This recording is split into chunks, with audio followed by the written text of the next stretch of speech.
con todas y con todos. Mi nombre es Micaela Camacho Galárraga, integrante del colectivo, organización de personas jóvenes académicas ecuatorianas enfocadas en crear un espacio de enunciación y acción política, comprometida con el cambio y el bien colectivo.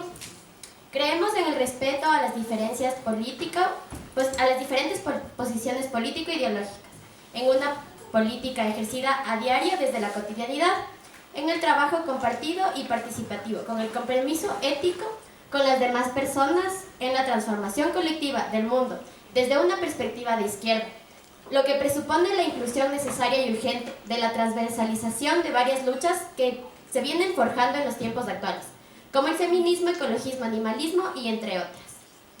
En el marco del primer ciclo de reflexión sobre la lucha estudiantil latinoamericana, Coraje, el colectivo y Juventud Socialista del Ecuador, tenemos el gusto de dar la bienvenida a todas y todos al diálogo Ecuador en los 70s, Memoria de la lucha estudiantil, un espacio para reflexionar sobre las dimensiones de la lucha estudiantil ecuatoriana junto con los actores que participaron del movimiento estudiantil en la década de 1970.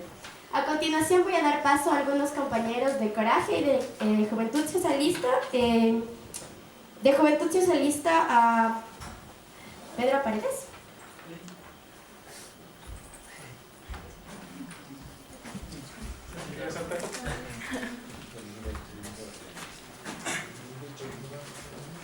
Bueno, compañeros, mucho gusto. Mi nombre es Pedro Paredes. Yo pertenezco a la Juventud Socialista Ecuatoriana. Y bueno, yo, parte de ellos y parte de este evento, estamos muy contentos de parte personal de haber creado estos espacios. Esos espacios que nos permiten para poder generar y para poder crear un criterio mucho más formado de nuestra realidad como estudiantes.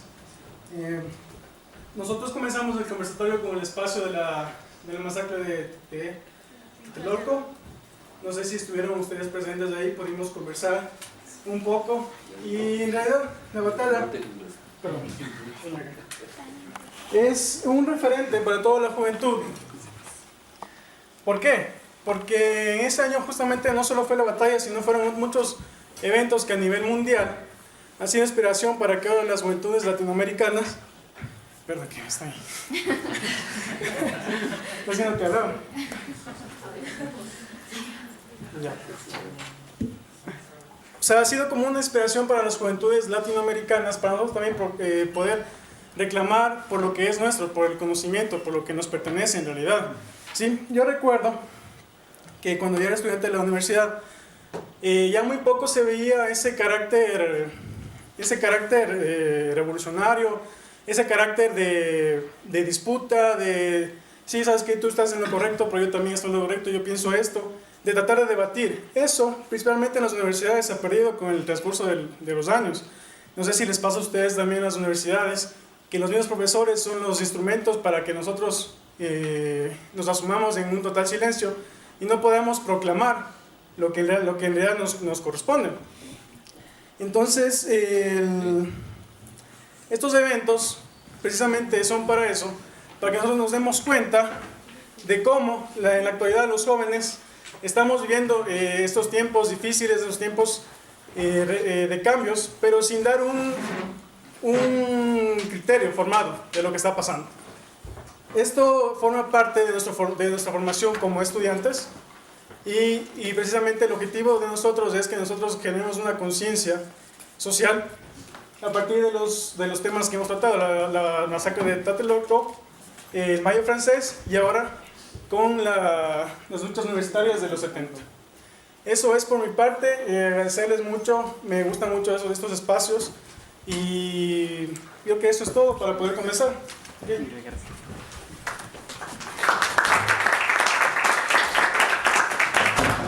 Muchas gracias a Pedro Paredes. Invitamos a Alejandro Espín de Armas, de Coraje, que nos hablará acerca del segundo foro, que fue acerca de mayo del 68. Buenas tardes con todos y todas, un gusto tenerles acá. Igual, como ya habían dicho antes, este espacio es un espacio sobre todo de reflexión, de situarnos al movimiento estudiantil acá, y eso más o menos fue lo que se pretendió hacer desde el Mayo francés. Primero, como que contextualizando por qué se dio el Mayo, cuáles fueron las causas, las razones, ¿Y en qué desembocó finalmente el Mayo? Como que problematizando, entendiendo el Mayo fuera del mito, fuera del, digamos, de la cuestión de idolatría, ¿no es cierto? Esto como un movimiento así espontáneo, estudiantil y demás, fuera del mito, entendiéndolo en las causas verdaderas, pero además entendiendo que el legado del Mayo no solamente está en las disputas de las proclamas liberales y tal, sino que había una cuestión de disputas ideológicas detrás del Mayo que nunca fueron completamente entendidas. Que fue una lección además, tanto para la izquierda, ¿no es cierto?, para los movimientos de izquierda, para entender al sujeto histórico, entender tal vez que el sujeto histórico no necesariamente es uno, sino que son muchos, que no solamente es la lucha del proletariado por la liberación en el capitalismo, ¿no es cierto?, de la opresión capitalista, sino que el sujeto histórico son varios sujetos históricos que confluyen en estas luchas, y situarnos acá en eso, o sea, entender también que el movimiento estudiantil es parte de estas luchas, ¿no es cierto?, parte de estos sujetos históricos de transformación, y justamente entender que el movimiento estudiantil, como el resto de los movimientos sociales, debe estar conectado con estas causas, que la disputa estudiantil, que ahora las proclamas del Mayo tienen sentido, sí, en la medida en la que nosotros entendemos cuál es, digamos, la incidencia que pueden tener desde lo cotidiano y desde la disputa política. Entonces, conectar el movimiento estudiantil con las cuestiones sociales, ¿no es cierto?, con las demandas sociales y ver cuál es la incidencia que puede tener, en qué puede desembocar, y entendiendo eso en el contexto, nos sitúa en un momento, digamos, un poco más complejo acá, ¿no? Entender que el movimiento estudiantil, o más bien dicho, la organización estudiantil está un poco dispersa, está un poco perdida, y qué podemos nosotros hacer para que desde esos aprendizajes, desde estas cuestiones históricas, ¿no es cierto?, que sucedieron sí en el Mayo, que pasó acá también en el 70, y por eso esta es la continuación, entender qué es el legado, ¿no es cierto?, cuáles son las disputas actuales, porque tampoco podemos pretender que las disputas sean las mismas.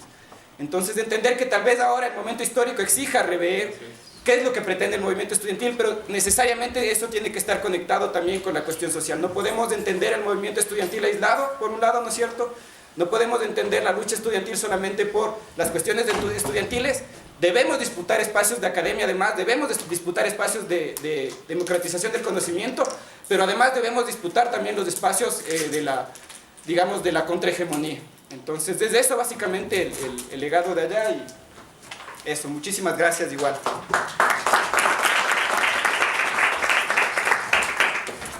Muchas gracias a Alejandro. Tengo el placer de dar a conocer a nuestros invitados. Fausto Camacho Zambrano, ex dirigente de la Federación de Estudiantes Secundarios del Ecuador, FESE, en el año 75. Milton Bueno Tamayo, ex dirigente del Consejo Estudiantil del Colegio Nacional Mejía, actual historiador y articulista del comercio. Juan Meriguet Martínez, ex dirigente político de la FESE en el año 65. Y nuestras moderadoras, que son parte del colectivo, Anabel Bilbao García y Lorena Rosero. Bienvenidas y bienvenidos.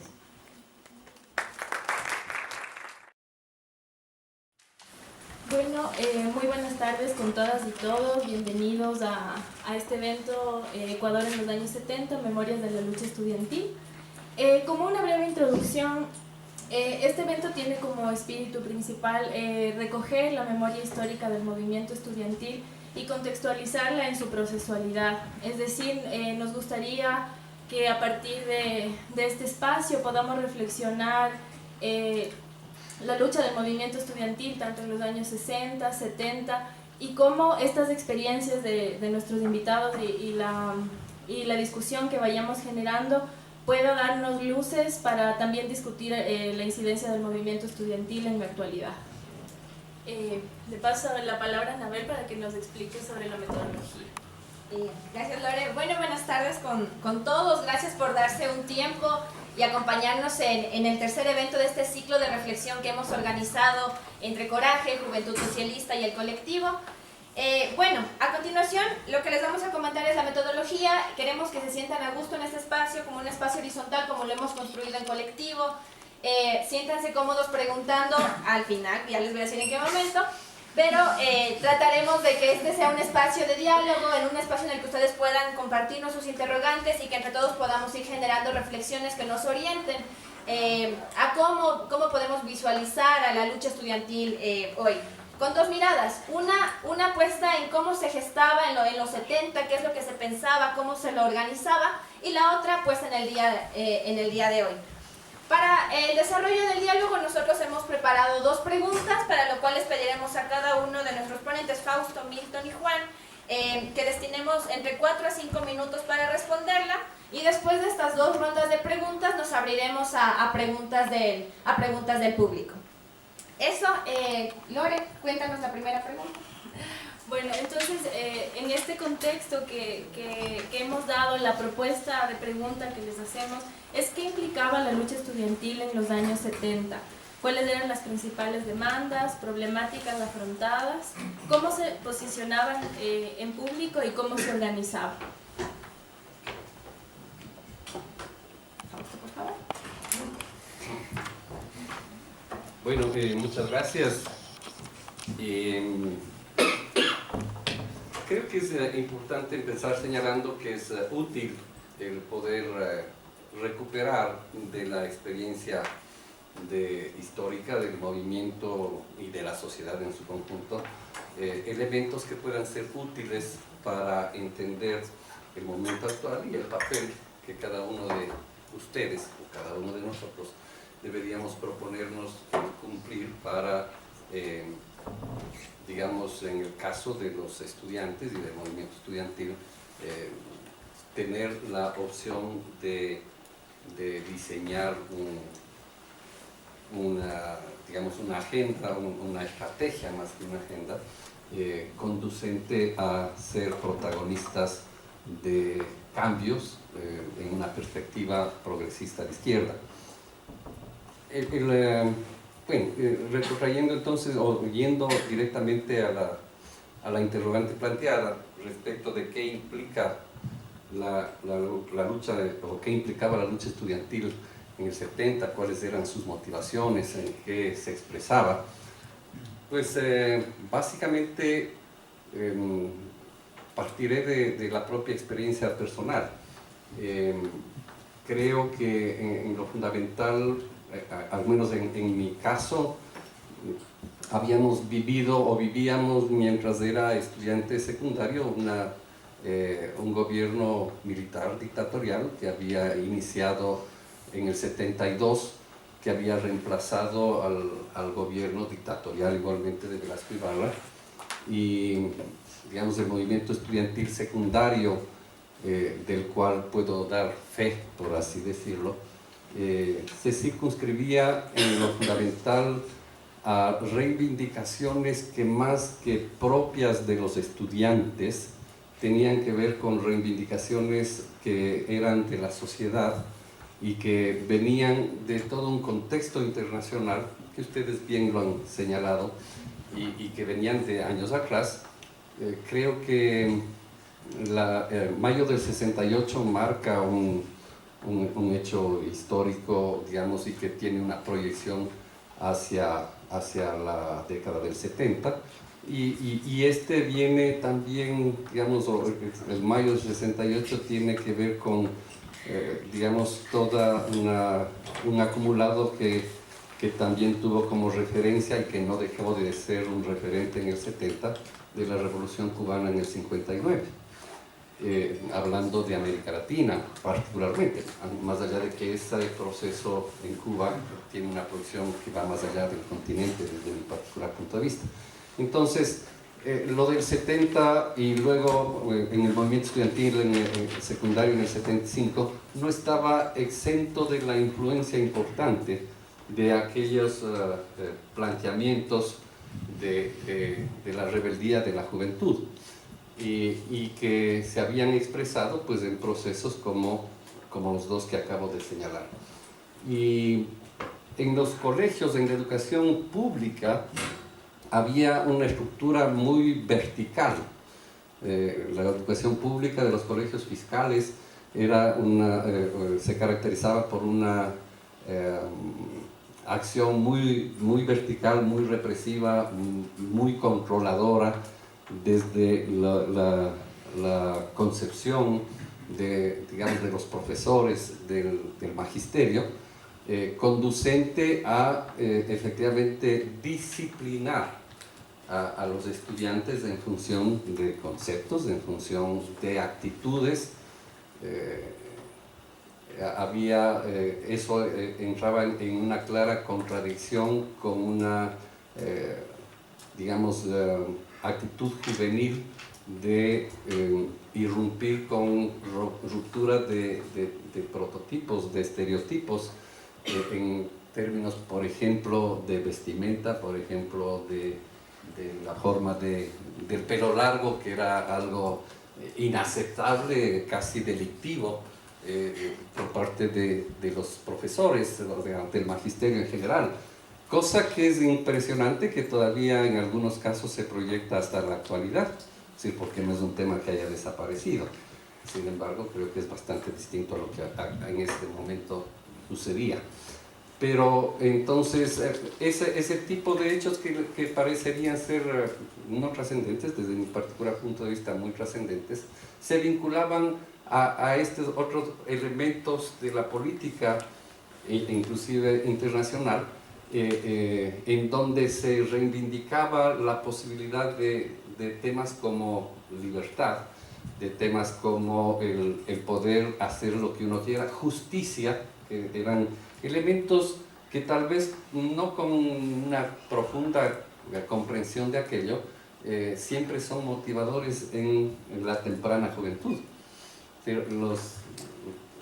La juventud no había dejado de tener y nunca dejará de tener un papel trascendente en el desarrollo de las sociedades. Y siempre la juventud será un factor, y fue en el 70, digamos, del rompimiento. ¿En qué se expresaba el movimiento estudiantil? En lo fundamental alrededor de las universidades públicas y de los colegios públicos. No estaban exentas las privadas, pero obviamente era mucho menor la expresión allí. Y se expresaba en una movilización alrededor de la política, que significaba la confrontación entre dos sistemas, el sistema capitalista y el sistema socialista, y los ideales que para muchos podrían significar el socialismo, entendido para unos de una manera, para otros de otra, y obviamente una profunda militancia, hoy yo la definiría más anticapitalista, ¿no es cierto?, con un propósito de alcanzar algo distinto a lo que de manera real estábamos inconformes. Se expresaba a través de las organizaciones como la Federación de Estudiantes, como los consejos estudiantiles, como la Federación de Estudiantes Universitarios del Ecuador, la FEUE.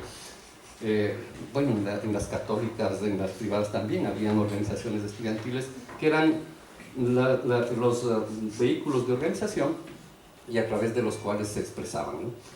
Creo que esos son elementos, tal vez el tiempo se me vino corto, pero podríamos a lo largo de la charla profundizar un poco más. Bueno, a continuación le pedimos a Juan que nos comparta, igual, la pregunta era como, ¿qué implicaba la lucha estudiantil en los años 70? Y que nos compartan cuáles eran las principales demandas, las problemáticas afrontadas, cómo se lo posicionaba en público, cómo estaba organizado. Gracias, Juan. Gracias, buenas tardes a todas, a todos y a mis compañeros de panel, a Nilton y a Fausto. Gracias por la invitación. Fíjense que me pareció oír que lo cómodo era preguntar al final. Terminaron preguntando al comienzo.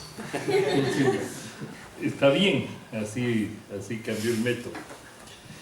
Eso mismo pasó un poco en el movimiento estudiantil, en lo que se denomina movimiento estudiantil, pero que no surgió de ninguna espontaneidad, sino de la necesidad que implicaba acumular fuerzas para la toma del poder. Eso era lo que había ocurrido. El movimiento estudiantil surgió por supuesto, porque habían condiciones, características propias de una adolescencia que irrumpía, pero también por decisión, por determinación del movimiento revolucionario en esa época. Como les digo, era una necesidad el proceso de acumulación de fuerzas para la toma del poder. Esa era la bandera principal Eso era lo que teníamos en la cabeza los militantes de la izquierda revolucionaria de diferentes organizaciones. Yo me había vinculado en el año 67, me vinculé al MIR, Movimiento de Izquierda Revolucionaria. En esa época todavía no nos masacrábamos como ocurrió luego con los compañeros de otras organizaciones de izquierda respetables como los compañeros del Partido Comunista, del Partido Socialista Revolucionario Ecuatoriano, fundamentalmente, y de los compañeros del Partido Comunista Marxista Leninista del Ecuador. Estoy hablando de las principales fuerzas que en los años 70, un poco antes, en los años 60, habían ido configurando la dinámica de las organizaciones de estudiantes en el Ecuador.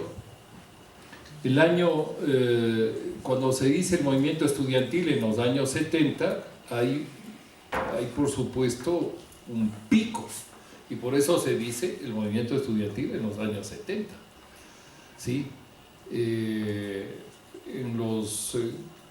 Ya había mencionado Fausto, luego de la victoria de la Revolución Cubana, un poco la intelectualidad orgánica que existía, en esa época existía intelectualidad orgánica, la intelectualidad orgánica de América Latina pudo vislumbrar que la revolución no era un hecho que podía darse solamente en Europa y en Asia, sino que podía darse en el traspatio de los Estados Unidos.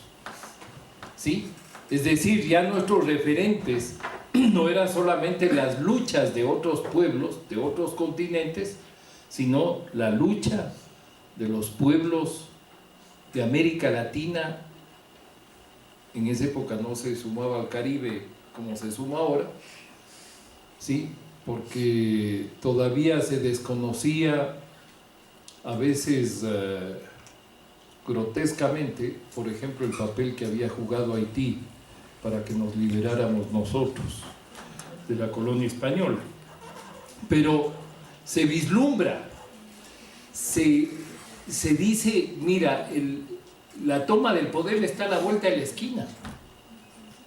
Y eso, por supuesto, en medio de la eclosión que significa la adolescencia, del participar en una sociedad que en el subsuelo se iba abriendo para poder debatir, discutir, etc. La lucha contra los estereotipos, por supuesto, significaba que la organización tenía que profundizarse de tal manera que pudiese permitir el trabajo de la militancia adentro de este importantísimo sector que era el sector juvenil, que estaba fundamentalmente vinculado al estudiantado. Yo creo que hay que mencionar varios hechos en torno al movimiento estudiantil de los años 60 para llegar a los 70. El uno es la creación de URGE, Unión Revolucionaria de Juventudes Ecuatorianas, cuando se produce una división en el Partido Comunista del Ecuador y varios sectores juveniles logran la conformación de esta organización que realmente llega a conmover el escenario de los estudiantes en el Ecuador. Este es un hecho importantísimo. Luego de la caída de la dictadura militar, una dictadura impresentable, que fue la del 63 al 66, una dictadura que fue fruto exclusivamente de una orden de la Central de Inteligencia Americana. Sí, en medio, luego de la caída de esa dictadura, donde los estudiantes juegan un papel realmente importante, ¿sí? Ponen muertos y heridos y se juntan a la sociedad que buscaba la democracia, ¿sí? Se funda a raíz de esa caída la Federación de Estudiantes Secundarios del Ecuador. Por primera vez los estudiantes imberbes y las estudiantes de los colegios públicos que nomás servían para desfiles y para bastoneras, y etcétera, etcétera, logran conformar una organización que agrupa a una gran masa de los colegios públicos del Ecuador. Y esto permite el trabajo revolucionario de las organizaciones políticas, en esa época fundamentalmente del MIR y del Partido Comunista Marxista Leninista del Ecuador, al interior de esta enorme masa estudiantil. Esa masa, por ejemplo, logra victorias como el declarar la no obligatoriedad de la instrucción premilitar. En esa época era obligatorio para los estudiantes ir a los cuarteles. Entiendo que el tiempo queda corto para las respuestas, sí, pero yo quería, está muy corto, yo quería señalar estos hechos. No he podido hablar del contexto, de pronto Milton lo hace en su calidad además de historiador, pero sí cabe señalar que en ese momento el país vivía una crisis económica que ustedes ni se la sospechan. Este país no había descubierto el petróleo aparece en los años 70, ¿sí? Digo el país porque las transnacionales petroleras ya sabían de eso un poco antes, pero en el país se vivía una pobreza impresionante, pero general. Aquí los ricos no eran muy ricos. Los señores feudales que todavía quedaban estaban en joda, ¿sí? Muchos de ellos se dedicaban más a las tareas intelectuales que a las tareas productivas. La industria era prácticamente inexistente en el Ecuador. Entonces no había la existencia de una clase obrera fuerte, ¿sí? Y las relaciones en el campo, las relaciones de producción, por ejemplo, en el campo donde estaba la mayoría de la producción ecuatoriana, todavía tenía rezagos feudales en relaciones de producción. Es decir, en medio de esa sociedad con ninguna, después de vivir un periodo estable, digamos, después de Galo Plaza, Camilo Ponce Enríquez, fundamentalmente en los años 50, en los años 60 se altera todo. Yo creo por una decisión, digamos, esa continuidad, llamemos, esa continuidad de una estabilidad electoral, ¿sí? Se altera fundamentalmente porque hay una decisión de los Estados Unidos de impedir que se repita otro proceso revolucionario en América Latina. A pesar de eso, en el año 70, es lo último que voy a decir, gana las elecciones Salvador Allende en Chile. Igual que, bueno, un saludo y una felicitación a los organizadores. Me parece extremadamente importante que podamos recuperar nuestra memoria, quizás procesarla y efectivamente que esto sirva para algo, pues, ¿no? Entonces, yo quiero primero situar el tema del movimiento estudiantil en los años 70, señalando que la cara de la protesta durante todo el siglo XX tuvo, por decirlo así, diferentes rostros, ¿no? Tal vez en los años 20, 30, los artesanos, algo de la denominada multitud en los años 30. Años 50 y 60, sobre todo, son años de enorme presencia de la juventud, y por todas las condiciones que rodeaban las circunstancias del país, efectivamente son los estudiantes y son los jóvenes los protagonistas, tanto por una correlación de condiciones nacionales cuanto internacionales, ¿no? Algunas de las cuales ustedes ya han analizado. 50, 60 y 70 son años de los jóvenes. Yo diría 50 y 60 son años de los universitarios. Es el movimiento estudiantil universitario el que enfrenta, da la cara y lidera el proceso de protesta nacional. Lidera. No quiero decir con esto que no existen y no están presentes los otros sectores. Los años 70 efectivamente son los estudiantes, pero no los universitarios, son los estudiantes secundarios. Esa es la característica, creo yo, fundamental de esos años. Los años 80, como todos sabemos, hace e irrumpe el movimiento obrero con mucha fortaleza y fuerza, y desde los años 90 el movimiento indígena. Pero volviendo a los 70, ¿por qué los estudiantes secundarios? Hay un pico muy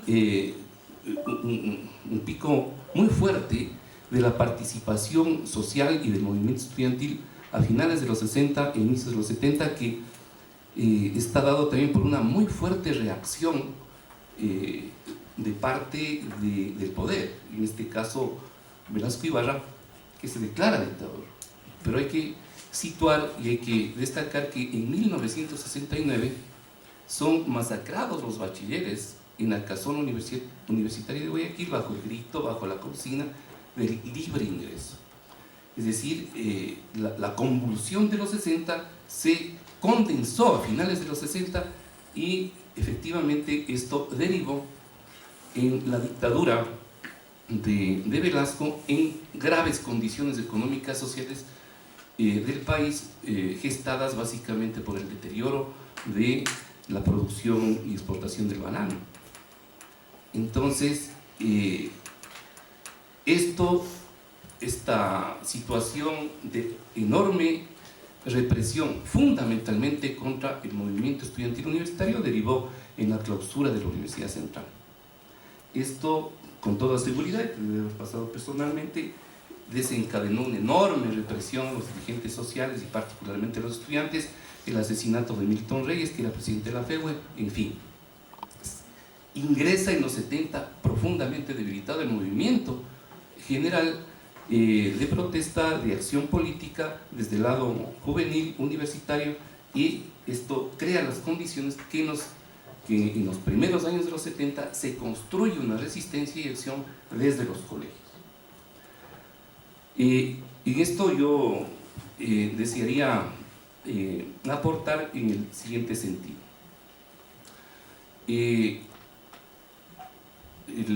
Yo le conocí a Fausto cuando todavía era estudiante del Colegio San Gabriel. Después te expulsaste a San Gabriel, pasaste a Venetiano. Para encontrarme con el Milton. De todas maneras, de hecho, la FESE ya estaba cumpliendo una labor importante. Pero, efectivamente, y aquí yo coincidía con Juan, el movimiento estudiantil y el movimiento juvenil no es un movimiento espontáneo, es un movimiento que efectivamente irrumpe muy ligado con los señalamientos de las diferentes organizaciones de las izquierdas. En mi caso en particular, aquí creo que lo que más vale seguramente es que relate un poquito de la experiencia. Yo soy parte de una experiencia de la organización del movimiento estudiantil secundario desde un núcleo que gestó una cantidad de cosas que fue en el Colegio Mejía. Si a mí me reclutaron, yo tenía entre 14 y 15 años, porque esa era la costumbre de la época, y fui militante político en lo que uno definía como militancia política desde ese entonces. Y claro, 13, 14 años, tercer curso. ¿Sí? Para contarles, fue un reclutamiento simpaticísimo porque fui comprando mote en el patio que me dijeron que iba a ser revolucionario. Pero por supuesto, pues no. Podemos hacernos...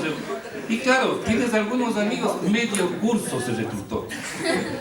Claro, éramos, creo que 35, 40, terminamos siendo parte de esta primerísima estructura que se organizó en células alrededor de 20 personas. Bueno, de esos quedaron algunos durante el colegio.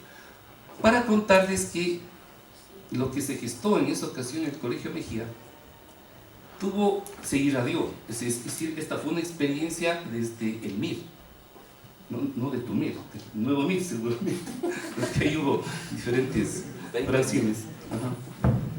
Sí, y desembocó en la organización de lo que se denominó el Frente Revolucionario Estudiantil, que se estructuró más o menos por 1974. Principales consignas muy ligadas con el pensamiento guevarista, yo diría pero más desde la perspectiva de la ética y de la moral. El tema fundamental era la construcción del hombre nuevo y cómo debían estos revolucionarios reflejar precisamente esta ética, esta moral en la conducta revolucionaria. Poderosa influencia, y la figura de Che, que venía no del mayo del 68, sino desde el 67 y aquí en Bolivia, ¿no?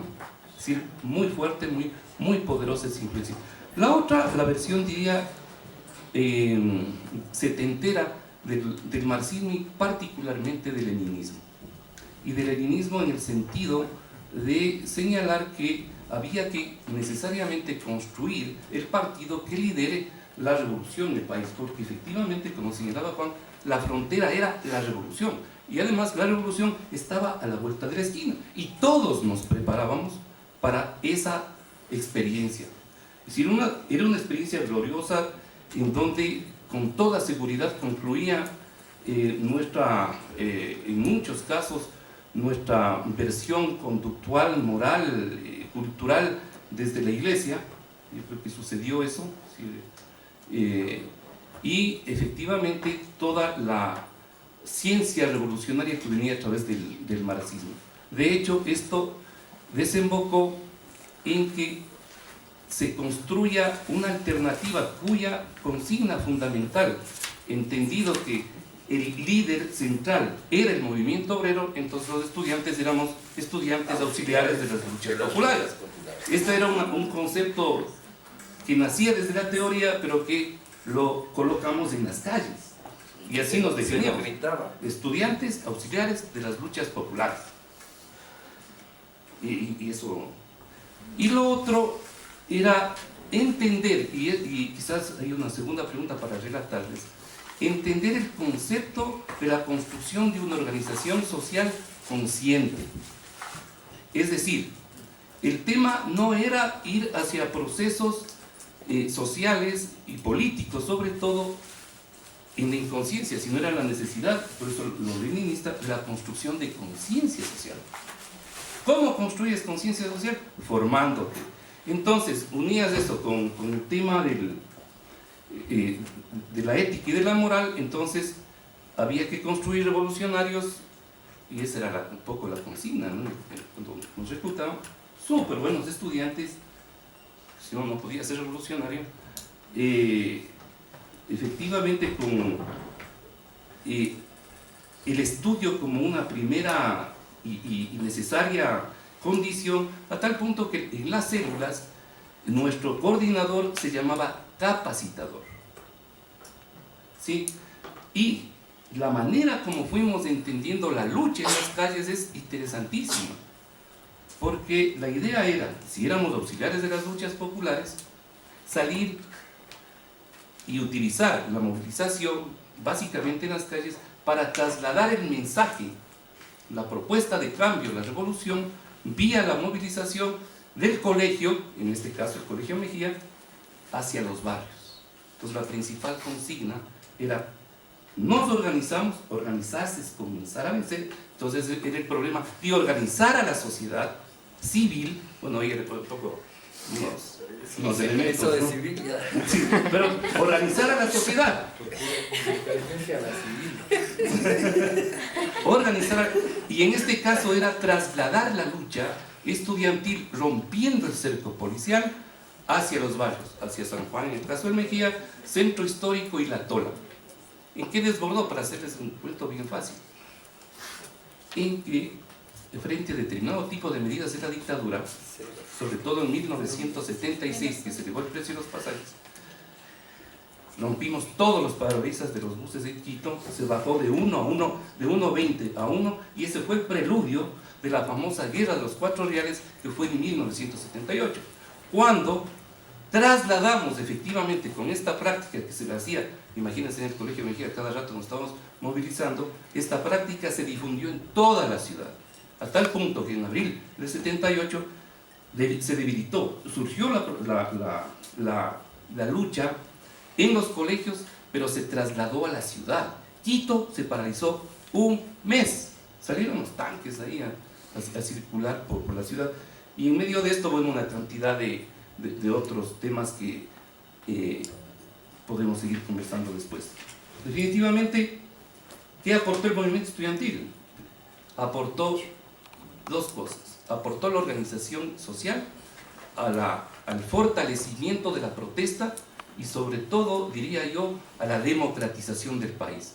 Porque la Guerra de los 4 Reales definitivamente fue el factor que logró arrinconar a la dictadura con otros elementos para que el 79 se retorne a la democracia. Bueno, agradecemos mucho la intervención de nuestros 3 invitados. Resulta efectivamente muy interesante el contexto que nos han dado, justamente desde donde se articuló la lucha estudiantil como un movimiento que por un lado defendía sus propios intereses de estudiantes, pero por otro lado logró articularse a los otros movimientos sociales y a una causa nacional. Es muy interesante cómo ha devenido también el movimiento estudiantil, el repunte que tuvo en los años 70 y también cómo luego fue decayendo, ¿no? Entonces, un poco la segunda pregunta que queremos plantear y va a estar a cargo de Anabel, va relacionada un poco a eso. Gracias, Lore. Sí, realmente, y lo reconocemos también, el tiempo nos ha quedado muy corto y es muy interesante escuchar todas las experiencias que ustedes nos han compartido, dar una mirada a cómo se gestaba la lucha estudiantil en los 70. Y como lo habíamos dicho al inicio del evento, uno de nuestros propósitos es recuperar la historia, mirarla de manera procesual para poder conectarla con cómo se están llevando las cosas actualmente. Y ahí enmarcamos la segunda pregunta, que es, ¿cómo ven ustedes hacia dónde podría ir la organización estudiantil el día de hoy? ¿Cómo ven la lucha estudiantil en un contexto más amplio de articulación con otras causas, con otros movimientos sociales? ¿Cuál es su lectura?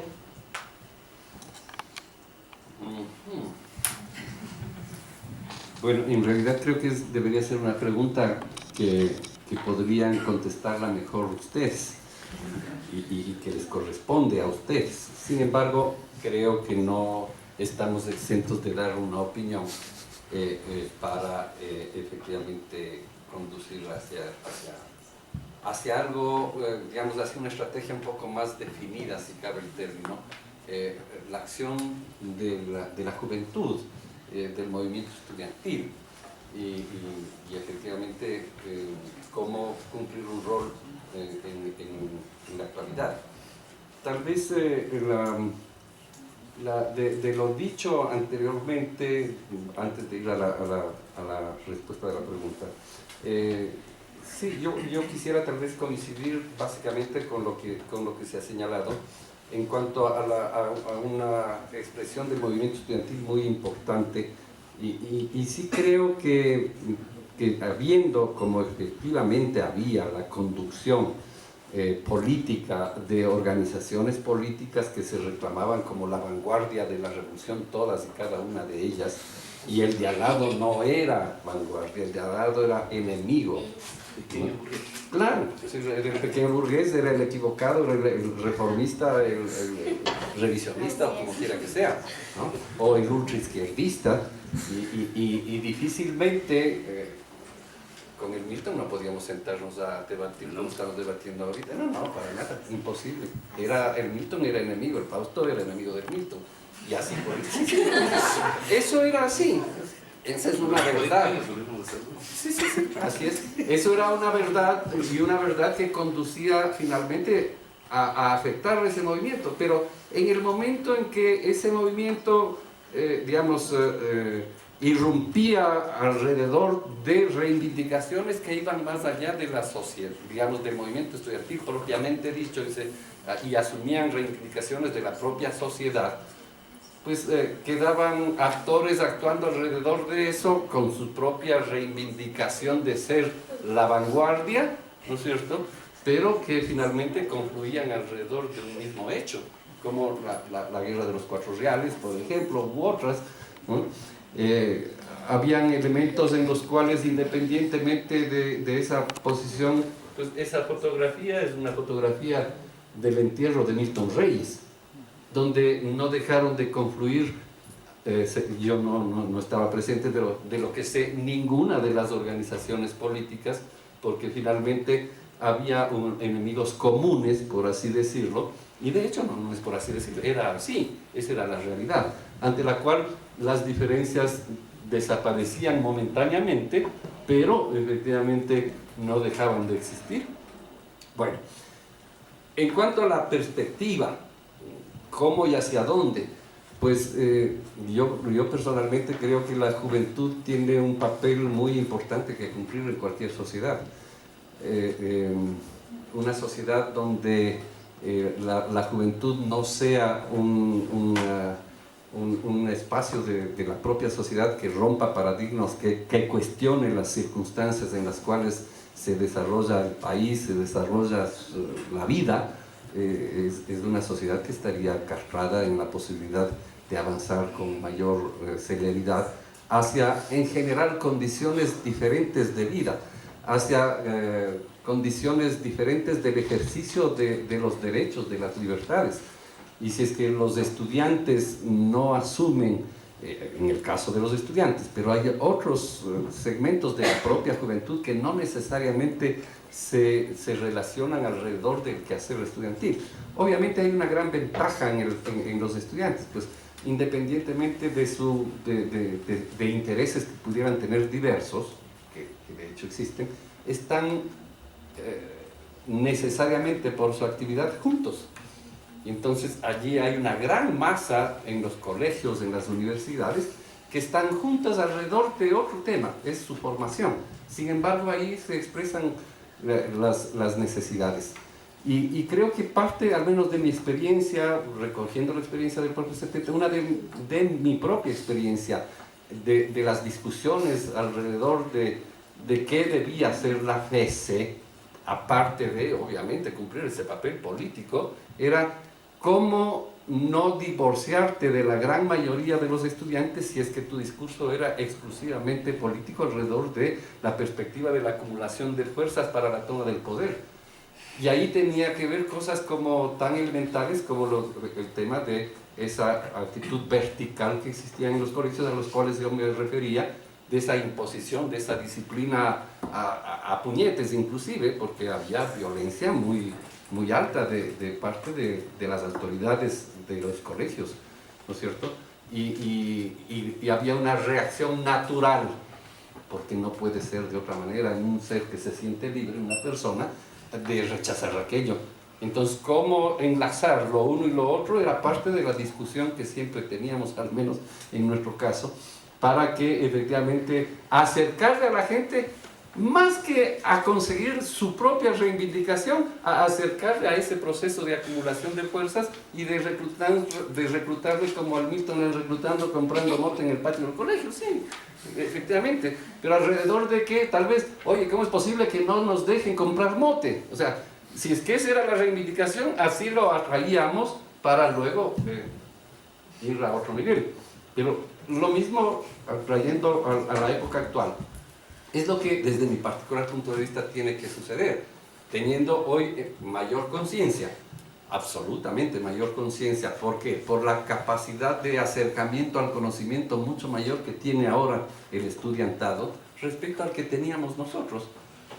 Esa capacidad te permite una posibilidad de una actitud crítica mucho más objetiva, pero a su vez podría y debería significar la opción de movilizarse alrededor de sus propias reivindicaciones dentro del colegio, dentro de la universidad, que no han dejado de existir. Los conflictos que en algunos casos hemos tenido con los hijos estudiantes de los colegios es relativa a la falta de libertad para el ejercicio de los derechos, que sigue siendo un tema en los colegios. Y cómo eso tal vez no desaparecerá nunca, pero se expresará de diferentes maneras. Y ahí hay que actuar ¿para qué? Para reivindicar elementos que son los aglutinantes ahora de un movimiento que desgraciadamente no tiene los niveles de articulación que podría tener y que no deja de ser una necesidad aquello. Creo que no hay cómo desligarse de la realidad concreta de los estudiantes en las universidades, en los colegios, si hablamos del movimiento estudiantil, para que sean esos los elementos, digamos, que nos atraigan y sobre los cuales se genere conciencia, y una conciencia que rebase mucho más allá de esas reivindicaciones propias hacia la reivindicación de la sociedad en su conjunto en función de la construcción de ejercicio de derechos de manera general. Bien, yo quiero decir algo respecto al neoliberalismo. El neoliberalismo logró una victoria al desestructurar las organizaciones sociales como estaban concebidas antes del neoliberalismo. De ahí hay un cambio. Entonces, personalmente me voy a negar a contestar esa segunda pregunta, porque en eso sí coincido con Fausto. Creo que ustedes tienen que decirnos cuál es el papel que están jugando ustedes o que quieren cumplir en esta etapa de sus vidas, pero también y por supuesto en la necesaria transformación social de este país. Quería señalar otras cosas que me parecen importantes. Una, para retomar algo que dijo Milton. El movimiento estudiantil de los años 70, es decir, con esa carga de pólvora de los años 60, no tenía una influencia clara del mayo 68 francés, de ninguna manera. Tuvo más fuerza, como se dijo aquí, tuvo más fuerza la imagen, la vida del Che Guevara sobre nosotros, su ejemplo. Nos acercaba tanto a la revolución cubana como a la revolución boliviana, como a la revolución argentina. Y condensaba toda la enorme fuerza del movimiento estudiantil en ese momento. El Che era eso. Yo les había hablado de los intelectuales orgánicos, y entonces el Che también era un intelectual orgánico, por supuesto, que no estaba desvinculado del movimiento revolucionario en su época. No, también surgieron en ese momento espejismos, como creer que solamente desde la academia se transformaba la sociedad. Espejismos que todavía hay algunos que lo siguen sosteniendo a lo largo del tiempo, pero y no la academia también como auxiliar, ¿no? sino como vanguardia. Como vanguardia, ¿sí? Y había otro hecho importantísimo que pesaba sobre nosotros, y era la guerra de Vietnam. Este hecho fue trascendental, igual que los procesos en ese momento de liberación de los países que todavía eran colonia y que nos veíamos reflejados en esas luchas. Estoy hablando de los países de África que todavía permanecían como colonias europeas, ¿sí? Y la lucha de Argelia, la lucha de los angolanos, mozambicanos y de Guinea-Bissau y Cabo Verde contra el imperio portugués, la lucha del Congo contra los belgas, la lucha en el Medio Oriente, que era fundamental.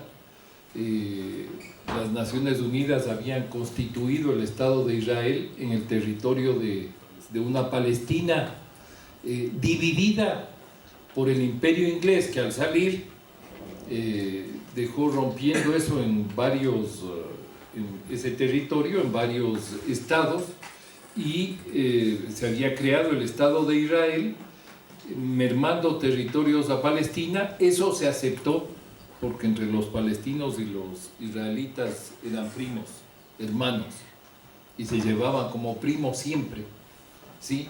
Pero ahí mismo el sionismo logró crear un territorio de apartheid adentro de Palestina y a extenderse conquistando los otros territorios. La lucha de los palestinos tenía una gran influencia sobre nosotros.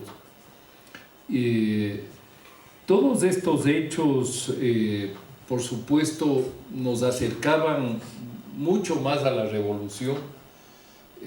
Era prácticamente inevitable la victoria de las fuerzas democráticas de la Unidad Popular en Chile y de otras fuerzas democráticas, así como en los años 70 fue terrible el golpe recibido luego de la caída de Allende y del gobierno de la Unidad Popular, lo cual volvía a cerrar las expectativas de una lucha no violenta en América Latina. Después, en el año 79, se produce un hecho también trascendente, que es la victoria de la revolución nicaragüense, una victoria dirigida por Frente Sandinista de Liberación Nacional. En el caso de Ecuador, yo establecería luego para ustedes que están en la academia, la posibilidad de que puedan periodizar esto que se denomina las luchas estudiantiles desde la dictadura, digamos, desde el triunfo de la Revolución Cubana y la dictadura militar en el Ecuador, ¿no es cierto?, con el surgimiento de Urge, hasta la guerra de los 4 reales que señalaba Milton, ¿no es cierto?, y que durante todo ese periodo los estudiantes, por supuesto, juegan un papel muy importante. ¿Saben qué era un real? No saben. No tienen por qué saber. Es una moneda de 10 centavos de Sucre y que se había subido el pasaje urbano en 40 centavos, que eran 4 reales. 40%. El 40% de incremento. Entonces, miren cómo tal vez desde la perspectiva que estamos viendo, hablamos cosas que capaz no las entienden con claridad ustedes, ni tienen por qué conocerlas, pero deberían, en función de... Claro, para entender lo que ustedes acaban de decir, lo que ustedes acaban de escuchar y se habrán planteado. Ese es el objetivo, entre otros, de estos ciclos, el poder recuperar aquellos... ¿Cómo entender cuando el Juan habla de, o el Milton o yo, de la guerra de los 4 reales? Lo que pasa es que significaba una cosa brutal, que te suban el pasaje 40% para subir al colectivo. Eran los primeros transportes. Sí, gracias, prof. Y hay otros hechos que también se producen ahí que son muy importantes de mencionar, y me disculpan el minuto que falta o que queda. ¿No? El uno es que justo en un periodo de 2 o 3 días, 27, 28, 29 de mayo de 1969, se produce una masacre en Guayaquil de 30 estudiantes del 29 de mayo de 1969. Hay una masacre contra los estudiantes secundarios que luchaban por el libre ingreso. Más allá de si eso era una lucha justa, correcta, etc., eran los momentos de lucha que buscaban los revolucionarios para confrontar, para organizar y para crecer. Sí, pero ahí se produce una masacre. Los paracaidistas, el cuerpo de paracaidistas, que eran las fuerzas especiales, ingresan por orden de Velasco Ibarra a la Universidad de Guayaquil y masacran a la casona de la universidad y masacran a 30 estudiantes. En esos mismos días, el día anterior, 2 días antes, fue elegido rector de la Universidad Central un destacadísimo militante orgánico, Manuel Agustín Aguirre, ¿sí? Un pensador marxista, socialista, dirigente del Partido Socialista Revolucionario Ecuatoriano. Y en la FEUE se produce por primera vez una ruptura, la FEUE, la Federación de Estudiantes Universitarios del Ecuador, en la Universidad Central se produce una ruptura con 2 directivas, la una presidida por Milton Reyes, ¿sí? Y la otra presidida por Fernando Maldonado. Es decir, el movimiento estudiantil adquiere tal importancia que en la misma izquierda se entra a disputar a sangre y fuego el movimiento, la dirección del movimiento estudiantil, porque había una masa que se movilizaba en las ciudades, fundamentalmente en Quito, Guayaquil y Cuenca, que era donde se concentraba la población estudiantil. En esa época las universidades de provincia no existían, por lo tanto los estudiantes de provincia venían a estas 3 ciudades principales. Y en esos mismos días, 1 o 2 días, llega el vicepresidente de los Estados Unidos, el enviado especial de los Estados Unidos, no me acuerdo si era vicepresidente, Nelson Rockefeller, pero además dueño del imperio Rockefeller, en una visita que hizo por toda América Latina. Como saben, periódicamente se hacen estas visitas para imponer y negociar las líneas de actuación de los gobiernos a los cuales visitan. Y entonces la decisión de las organizaciones de izquierda, el movimiento estudiantil en ese momento, fue no dejarle entrar a Rockefeller en Quito. Bien, gracias. Llegaron, nos invitaron.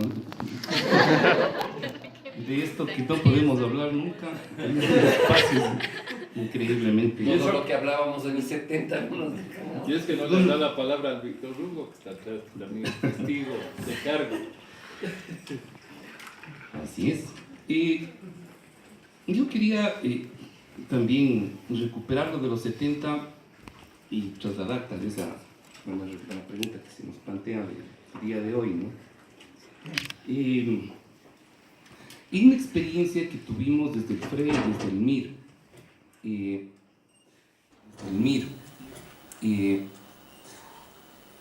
en términos de el contacto y reproducción que tuvo la propuesta de integrarse a una experiencia de cambio, a los estudiantes en este caso, fue impresionante.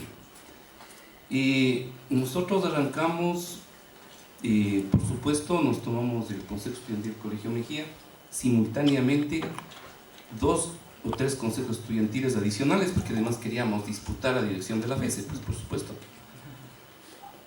Y para que tengan una idea, se reprodujo la incidencia en consejos estudiantiles de 2, de 3, en 2 años. En una experiencia de 4 años, más o menos teníamos incidencia y cierto nivel de control, porque era alrededor de 30, 40 y 60 consejos estudiantiles, y después se reprodujo esto a nivel nacional. En realidad yo creo que este MIR de los 70 tiene su base en realidad de cultivo, en la cantidad de militantes en los colegios, como todas las organizaciones, pero lo que quiero delatar es el tema de la efervescencia, es decir, la gente estaba predispuesta a actuar, a militar y a jugarse la vida. Para contarles, es decir, dos personas que fueron parte, más jóvenes por supuesto que nosotros, no tan veteranos, pero nosotros por supuesto. Fausto Basantes y Ricardo Mérito son parte de la experiencia, es decir, surge de esto, de esta experiencia, gente que luego se juega efectivamente su vida. Es decir, siendo militantes, en este caso del FREL, obviamente del MIR, luego son parte de los fundadores del ABC. Es decir, esto de comprometerse con un proceso y efectivamente disponerse a una práctica de esta naturaleza era tomado absolutamente en serio. Todos nos preparábamos, y es un poco exagerado esto decirlo, pero nos preparábamos para morir, o nos preparábamos para la tortura, o nos preparábamos para una cantidad de situaciones, ¿no? Hay que señalar también otra experiencia que es notable, que puede ponernos también en contraste con el día de hoy, que es que a finales de los 70 tuvimos la gratísima experiencia de esta revolución de flores y de balas, ¿no? Que fue la revolución sandinista. Hoy tristemente traicionada incluso por uno de sus dirigentes, ¿no? Pero bien, ¿qué de distinto hay en proponerle a los chicos de los 70, y hablo de esto, ¿no? Y que inmediatamente te reaccionen y vayan y militen políticamente y se lancen contra las autoridades y creen espacios democráticos dentro de los establecimientos y dentro de la sociedad y se conecten con la sociedad bajo múltiples experiencias que no solo era la movilización callejera? Esto es importante, ¿no? Era crear espacios democráticos y espacios de conciencia y de reflexión, debates, dentro de los establecimientos, en fin, y contacto sobre todo con los barrios y con la clase obrera. En los años 2000, cerquita, y esto yo lo sé de absolutamente primera mano, la gente, incluso hablo del Colegio Mejía, el conjunto, una buena parte de los chicos temen el compromiso político, temen movilizarse, tienen miedo, les pasó algo en el camino. Entonces yo creo que hay dos cosas. La una, efectivamente, la que señala Juan, es decir, dentro de los colegios se vive la sociedad del control y del disciplinamiento brutal. Yo creo que incluso desde los años 2007 más agudizada aún, ¿sí? El efecto de esto es que chicos del Colegio Central Técnico, del Colegio Mejía, del Colegio Montúfar fueron expulsados. A él expulsaron del San Gabriel, y yo con las justas logré graduarme en Mejía y sufrí también una represión muy dura. Había represión, pero obviamente no nos pusieron juicio por sabotaje y terrorismo. Y un artículo por día hace algunos años decía, por lo que yo hubiera hecho, y Fausto, por lo que hicimos en determinado momento en el colegio, hubiéramos tenido 240 años de cárcel, pues, como les trataron en los últimos 10 años a los estudiantes, sobre todo secundarios en el país. Entonces, unido a esto, con todo el esquema que ha ido bajando del sistema educativo, las pruebas de ENES, las pruebas ser bachiller, la famosa sociedad del disciplinamiento ha pasado a filtrarse la sociedad del rendimiento. Y la sociedad del rendimiento está medida y está mediada por pruebas y por responsabilizarte a ti de tu vida y cómo tú asumes y cómo tú te finalmente controlas en medio de una sociedad abigarrada, durísima, de altos niveles de competencia, es decir, de plena vigencia de este neoliberalismo salvaje. Pero por supuesto, entonces los chicos que no pudieron ingresar a las universidades, que son casi 600 a 700 mil chicos, que al mismo tiempo no tuvieron empleo, que fueron acusados por el Estado en primer término, luego por sus familias y por la sociedad, fueron acusados de tontos, porque eso fue lo que pasó.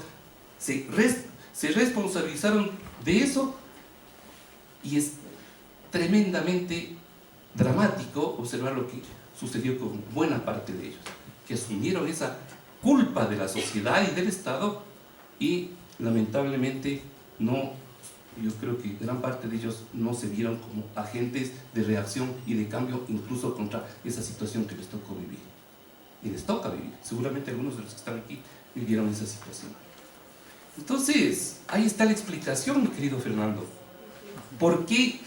O sea, si en los 70 te proponía un montón de cosas, es porque en los 70 veníamos de un acumulado impresionante de movilización social y teníamos la fuerza y las capacidades y la energía, y estaban estructuradas organizaciones políticas o estructurándose para dar respuesta a un cambio que lo veíamos a la vuelta de la esquina.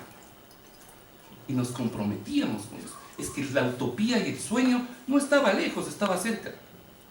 ¿Y ahora? Es decir, todos estos elementos yo creo que son importantes ponerlos sobre la mesa para poder decir, bueno, ¿y los jóvenes ahora? Al menos de los que yo cercanamente he podido observar, investigar, estar en contacto, porque estoy muy en contacto con el tema de la educación, puedo plenamente afirmar que este fenómeno ha sucedido en el país. Entonces, ¿cómo les llamas a un cambio? La gente, o muchos de estos chicos más cercanos a la depresión, más cercanos al suicidio en serio, esa es su experiencia. Y obviamente no teniendo referentes políticos y sociales con los cuales acercarse. Y una academia que también no ha levantado, yo creo que hasta el día de hoy, capacidades críticas en la sociedad, por N cantidad de razones. Entonces, sí hay que establecer un contraste entre estos 70s, entre esos 60s y el día de hoy. Por eso es tan importante que a los años volvamos a hablar del papel de la juventud, de los estudiantes, de los movimientos sociales y particularmente del movimiento estudiantil. Justo como lo hemos venido diciendo a lo largo del evento, les agradecemos muchísimo por todos sus aportes, realmente alimentan todo este ciclo de reflexión que hemos organizado con Coraje, el colectivo y Juventud Socialista. Y queremos ahora abrirnos a preguntas. Por cuestiones de tiempo nos abriremos a 3-4 intervenciones que les pedimos que sean preguntas concretas. Y como estamos grabando el evento, les pedimos que por favor se acerquen acá para que puedan decirla por micrófono. 1, 2, 3. Muy buenas noches con todos y todas. Gracias a los ponentes por sus testimonios. Yo quisiera comprarme la pregunta que ustedes tres hicieron. De la segunda pregunta de qué rol o qué pretendemos nosotros jugar. Digamos, varios de los yo soy miembro de Coraje, soy estudiante de Flaxo también, varios de los organizadores, mejor dicho, varios de los miembros de las organizaciones organizadoras, venimos precisamente de algunas experiencias estudiantiles, ¿no es cierto?, más del ámbito universitario. Ustedes han relatado sobre todo una efervescencia en aquella década y en su relato del movimiento estudiantil secundario. En las experiencias universitarias y por supuesto quienes hemos, después del pregrado, tratado de darle alguna reflexión incluso de cómo vivimos esa experiencia y cómo nos encontramos ahora, digamos, siempre estamos entre la duda existencial, no quisiera decir la depresión, pero sí la duda existencial y el compromiso político, ¿no? Y a propósito de qué nos jugamos o de qué queremos jugar y citando a Milton, la incapacidad de la academia de crear ciertas estructuras críticas, para contarles un poco cómo está la coyuntura acá en Flaxo también. Nosotros estamos viviendo un proceso de reforma institucional desde hace 2 años, digamos, a propósito de algunas reformas legales, y precisamente hace unas semanas estábamos discutiendo, digamos, en lógica de comunidad académica, precisamente cómo avanzamos en las tomas de decisiones, en la construcción de un proyecto académico de Flaxo que vaya más allá no sé, del disciplinamiento, de esta lógica de competencia en la producción académica, etcétera, etcétera. Y claro, la propuesta que se llevó desde el Comité de Estudiantes era ampliar la participación estudiantil al claustro de estudiantes, ¿no es cierto? Y hubo un debate amplio al cual, bueno, ustedes imaginarán lo que implica poner en cuestión la tradición vertical y un poco directiva y fraccionada de Flaxo, y eso ha provocado, digamos, algunos malestares, digamos, por parte de docentes, ¿no es cierto? ¿Y cómo está la cosa ahora? Pues bueno, no solo haciendo gala del típico argumento infantilizador de quiénes son esos estudiantes que están impugnando las estructuras y las cuestiones, nos han dicho también que cómo así el comité de estudiantes o cómo así los estudiantes están pensando en una Flaxo diferente. Pues bueno, ¿qué les podemos decir nosotros que hemos estado, unos más, otros menos, jugándonos en la Universidad de las Fuerzas Armadas con los compañeros de la ESPE, con los compañeros que se educaron con los jesuitas, etcétera, etcétera, que siempre tenemos nosotros de la vuelta de la esquina, más que la utopía, el poder fáctico. Y siempre tenemos enfrente, si no es del disciplinamiento, tenemos esto, la infantilización o el descarte. ¿Qué nos queda? Pues seguir. Eso es, gracias. Muy buenas noches. Yo soy fui representante de la Federación de Estudiantes Secundarios del Ecuador. El día de hoy me había interesado sobre todo el tema que habían mencionado, las experiencias que habían comentado, pero sobre todo una cuestión, mencionar cómo está el movimiento estudiantil secundario actualmente en el Ecuador y cuáles son las problemáticas que vinieron acarreando, no solo desde el gobierno de Rafael Correa y unas circunstancias de unas pseudo revoluciones que se vinieron presentando en el Ecuador y que vinieron confundiendo principalmente al movimiento estudiantil secundario. Como nosotros podemos ver, el movimiento secundario ecuatoriano fue afectado el mismo hecho de crear organizaciones paralelas a la FESE. La FESE, como ustedes mismos han venido mencionando, ha sido la conductora de la lucha social estudiantil en el Ecuador. Y nosotros creemos que no es posible, o sea, y más que todo rechazamos el tema de la creación de estas organizaciones. ¿Por qué? Porque evitan que la memoria histórica de los estudiantes, evitan que todo este tipo de cosas que ustedes nos están comentando se queden solo entre nosotros. Nosotros como federación hemos organizado foros sobre el tema del Día del Estudiante, del tema de la masacre de los estudiantes, que muchos estudiantes secundarios no conocen. Entonces, lo que sí yo quería preguntarle a Milton principalmente es cómo los consejos estudiantiles ahora han perdido ese rol, han perdido esa capacidad y sobre todo el debate en el aula, pero cómo nosotros como organización poder recuperarla. Buenas tardes con todos y todas. Mi pregunta es bien cortita y es en relación al rol que han tenido las mujeres dentro del movimiento estudiantil en la lucha de los 70, principalmente con esto que nombraban de la figura del hombre nuevo que con el Che Guevara llegó a estas latitudes, y también pensando en la figura de Rosita Farade Jumbo, ¿no? Que ella fue una dirigente histórica de la FES en Guayaquil y muere en una represión en una marcha de la Unión Nacional de Educadores. Y desde su experiencia, pues aquí tenemos 3 hombres que han estado en el movimiento estudiantil de los 70, ¿cuál ha sido justamente el rol que han tenido las mujeres en esas luchas? Buenas, mi nombre es Pablo. Quería hacerle una pregunta a Milton, a mi profesor. No lo hago en afán de pelea ni nada, pero usted se ha referido que actualmente si un estudiante cometería las acciones que se han cometido en ese entonces, probablemente tendría 200 años de cárcel, pero yo me pregunto cuántos estudiantes han sido asesinados y cuántos han sido torturados, como sí pasaba en esa época. Buenas tardes con todas y todos, agradecer el espacio igual de los ponentes, estuvo bastante interesante esto.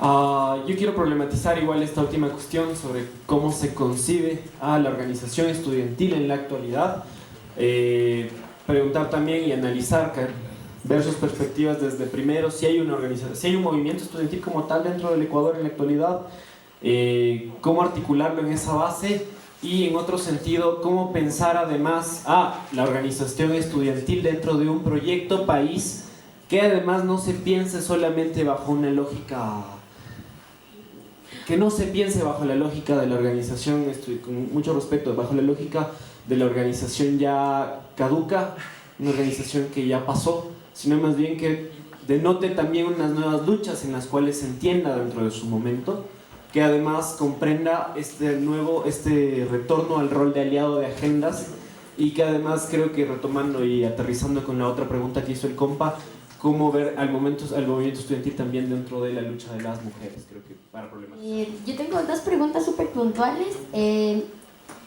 ¿Por qué creen que antes, por ejemplo, había una reacción natural al rechazar la violencia que existía en la verticalidad y de cómo se nos educaba? Pero siento que en el momento de ahora también existe, y más bien ha habido una naturalización y una defensa de esta violencia, como lo que pasó en el Colegio Mejía recientemente. Y si es que creen que es necesario superar estas diferencias y la disputa de la vanguardia de esas posiciones distintas al marxismo. Dentro del marxismo, perdón. Quisiera tocar lo de las mujeres. Porque se parte de un... Es decir, hay que contextualizar en historia las cosas. Es decir, se parte de un concepto falso. No es que cuando decíamos del hombre, ¿sí? El hombre nuevo, en ese momento se manejaba ese concepto, ¿sí? Hombre era sinónimo de humanidad. Los derechos humanos no se llamaban derechos humanos, se llamaban, como ustedes saben, derechos del hombre. Así se conocía la Declaración de Derechos del Hombre, pero precisamente no eran solo del hombre, eran humanos, y había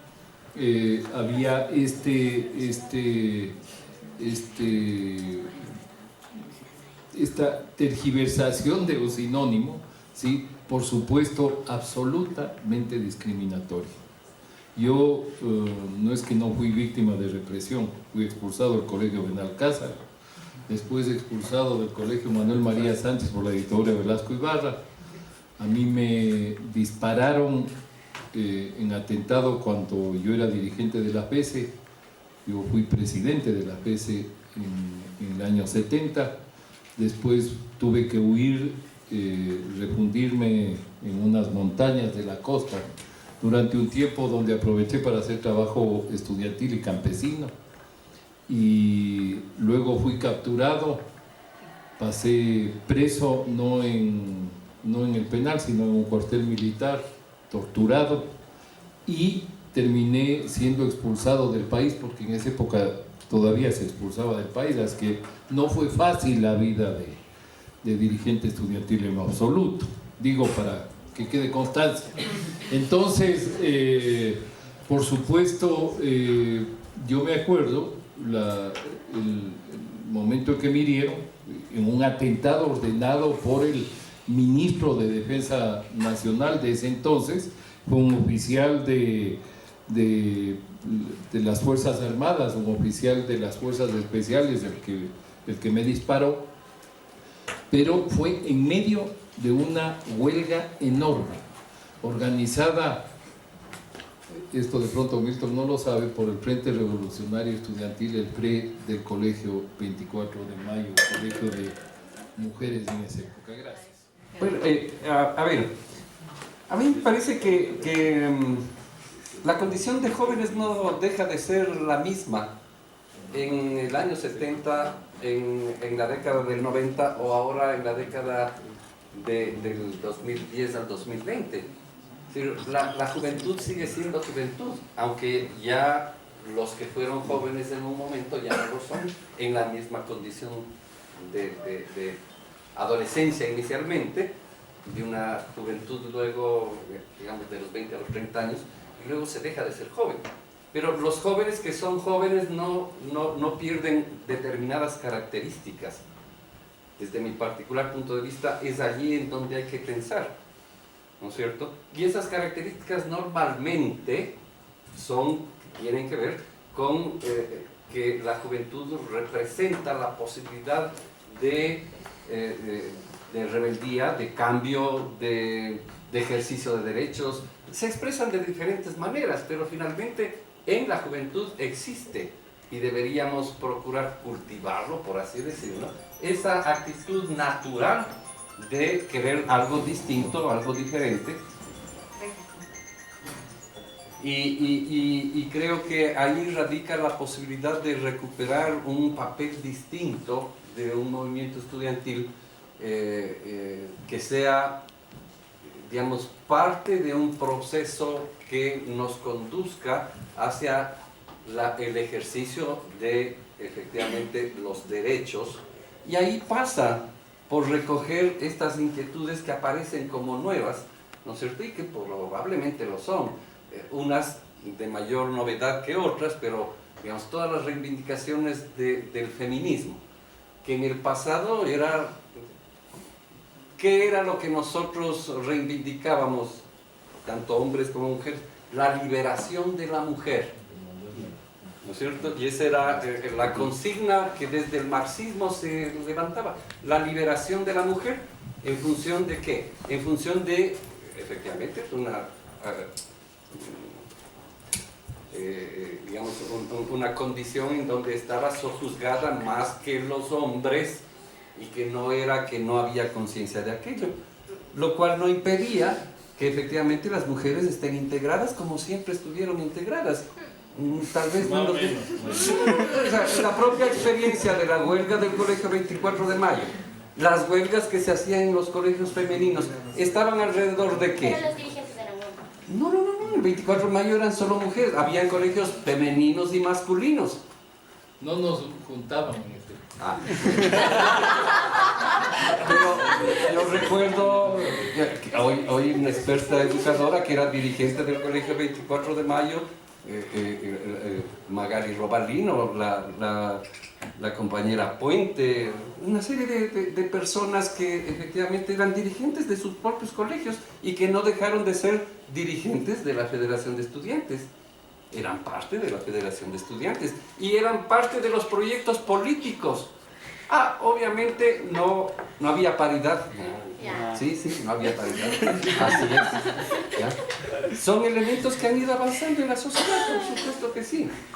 Pero es decir, no estaban las mujeres exentas de estar allí. Bueno, alguien aquí habló efectivamente de una dirigente de la Federación de Estudiantes Secundarios que se había graduado de normalista, ¿no es cierto?, que era profesora después de 6 años del colegio, y al siguiente año, siendo, digamos, parte del magisterio, murió en una acción de lucha, de movilización, de reivindicativa, de Rosita Paredes.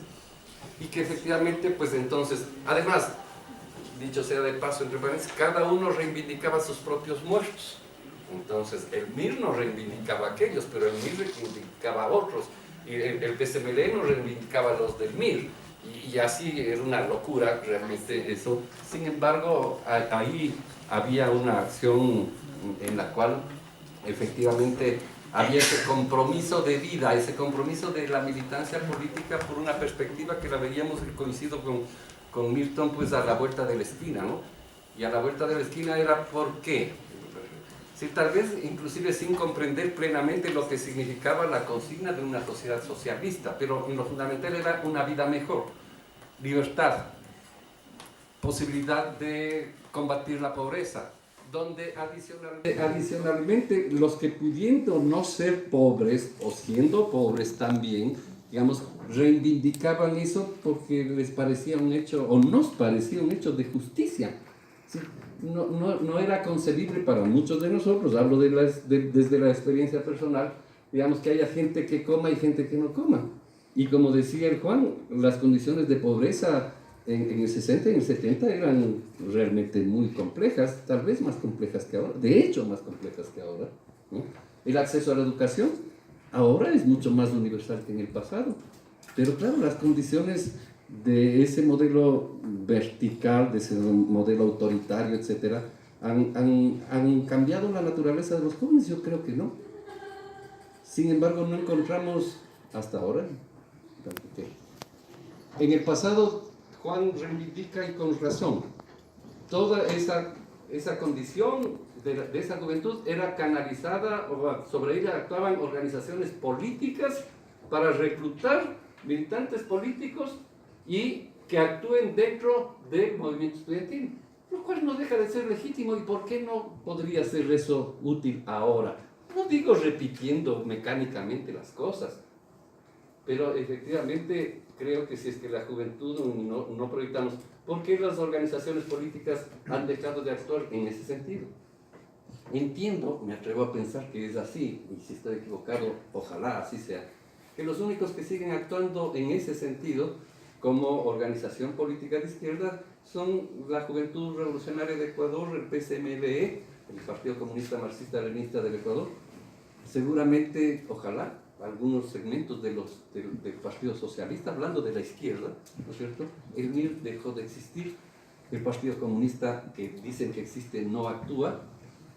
Pero ¿por qué otras instancias, que no necesariamente tienen que ser partidos políticos de esta naturaleza, pero que sean colectivos políticos, no pueden hacerlo, o no deberían hacerlo? Deberían hacerlo, deberían proponerse hacerlo.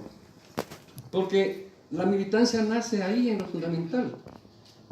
En la temprana juventud nace una militancia por los derechos, inclusive más adelante, que podría no ser la misma militancia, me refiero a la partidaria en el mismo partido.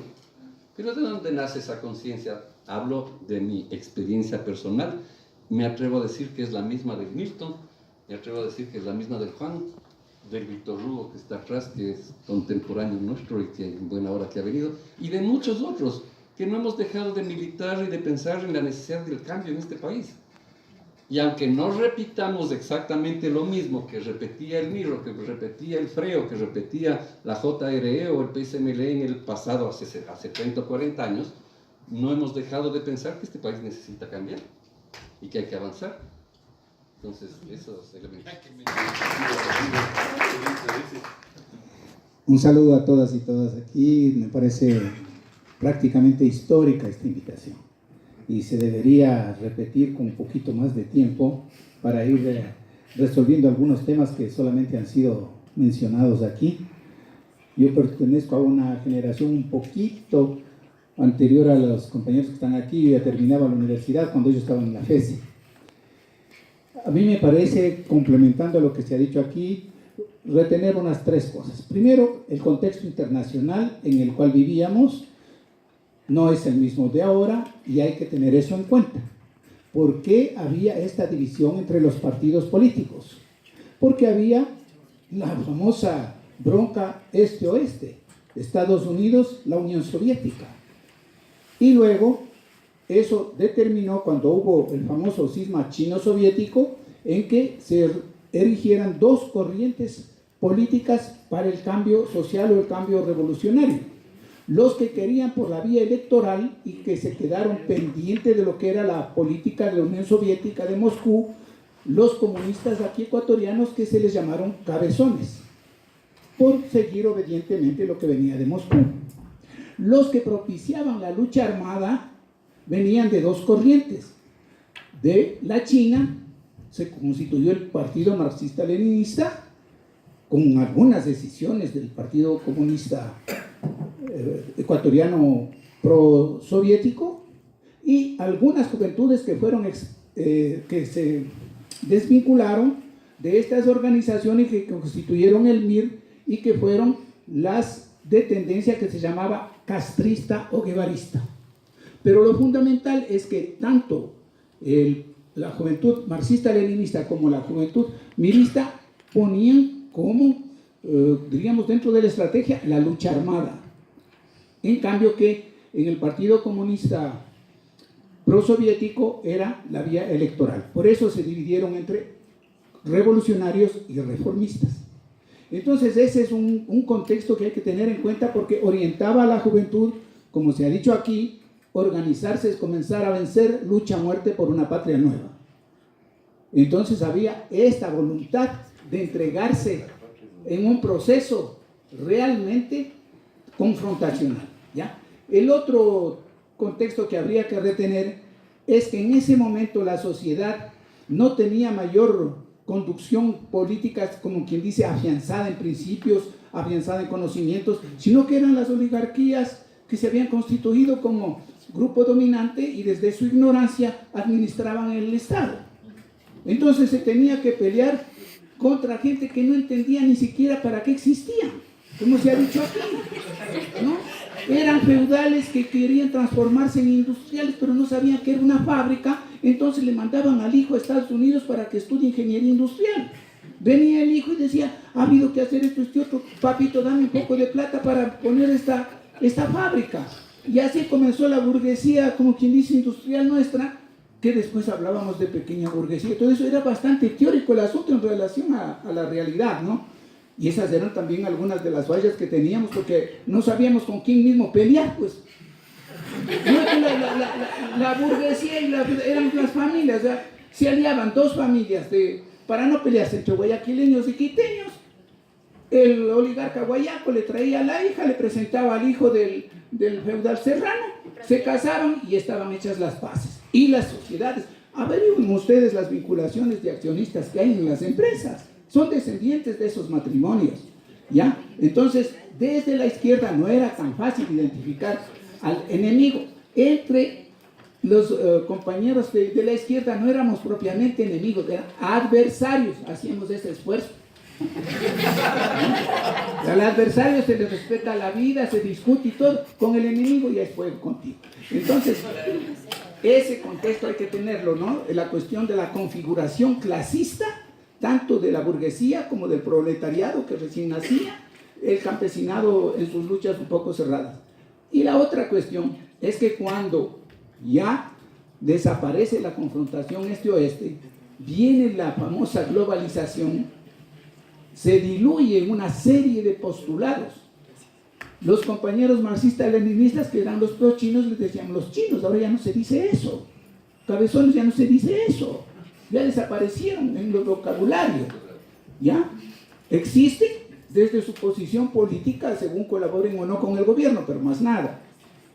Entonces ahora, el gran problema que nosotros ya duramente vencíamos, hacer una volante, habíamos especialistas de hacer volantes, porque no todo el mundo podía escribir en una página todo lo que se quería decir.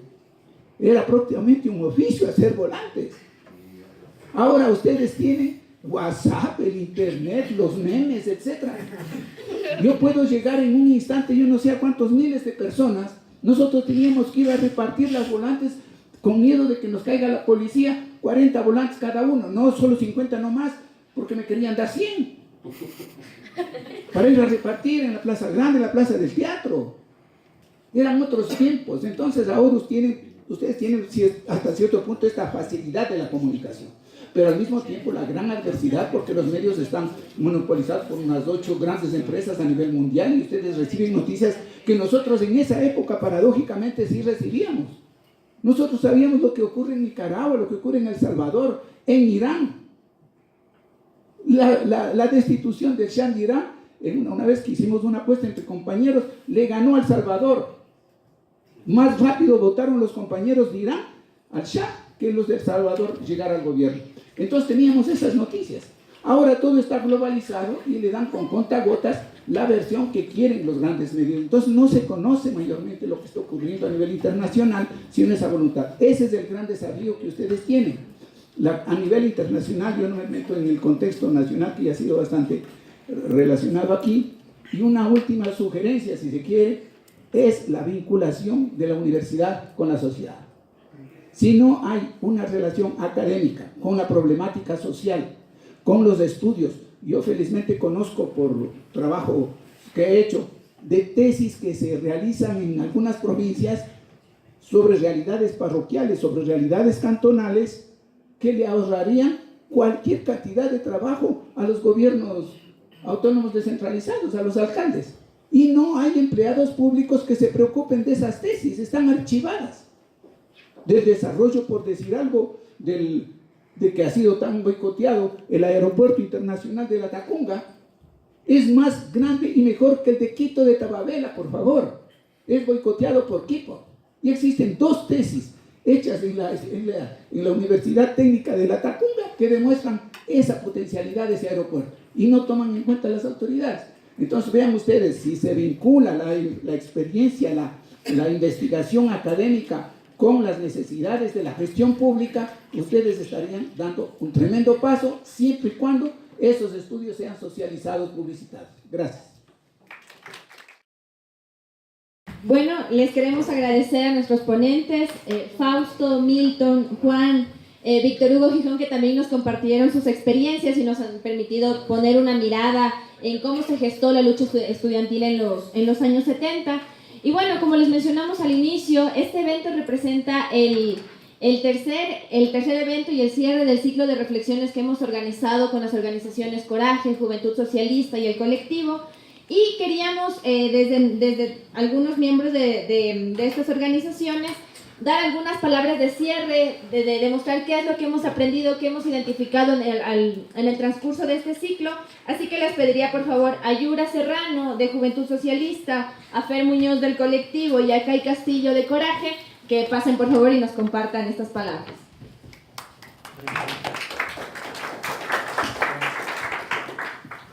Bueno, buenas noches con todas, con todos.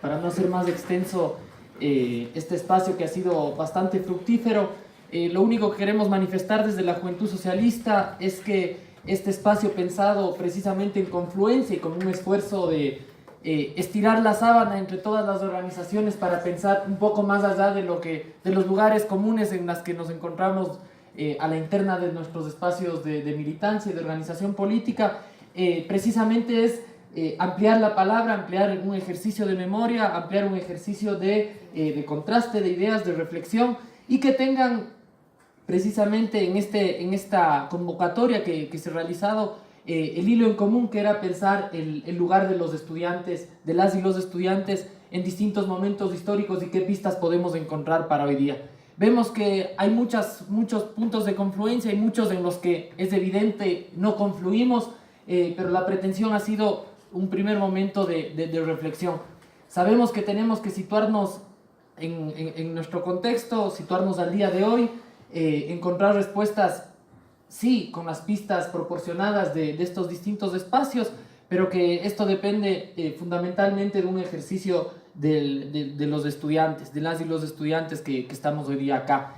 Ratificar este agradecimiento por haber estado acá, desde el primer evento con la masacre de Tlatelolco, con el Mayo francés. Creo que vamos encontrando sintonía y ustedes nos han posibilitado encontrar respuestas y luces a este esfuerzo que hemos hecho. Agradecer nuevamente, este no será obviamente el único y último espacio en el que confluyamos, depende eso sí de salir de las salas de discusión, y obviamente creo que la gran conclusión es que tenemos que llevar la activación más allá. Eso nada más. Muchas gracias. Buenas noches con todas y todos. Yo soy Kai Castillo, miembro de Coraje. Y perdón que les vaya a leer, pero me pone nerviosa hablar en público. Pues bueno, me han pedido decir un par de palabras como conclusión y cierre del evento. Y quiero comenzar por agradecer a los participantes y a los asistentes, tanto en este como en los anteriores ciclos de reflexión. Como hemos podido observar, no somos los únicos cuya angustia existencial y muchas veces indignación nos lleva a cuestionarnos dónde está el movimiento estudiantil ecuatoriano. Por eso ha sido justo y necesario acudir a los fantasmas del 68, a las revoluciones pasadas, para poder juzgar nuestro accionar político e ideológico y nuestro rol y el de nuestra generación dentro del movimiento estudiantil. Los tiempos cambian, las personas cambian, pero la lucha continúa. Más allá de muchas veces del panorama algo pesimista y la lucha constante contra el conformismo, lo importante es que cada vez somos más los que nos sumamos, los que nos indignamos, los que reflexionamos, los que continuamos la revolución. No dejemos de hacer ni de decir, no callemos en estos tiempos donde nuestra voz es cuando más debe ser escuchada. Agradecemos nuevamente a todos y felicitamos el trabajo conjunto de Coraje, Juventud Socialista y el Colectivo, y agradecemos también a Flaxo por ayudarnos con el espacio.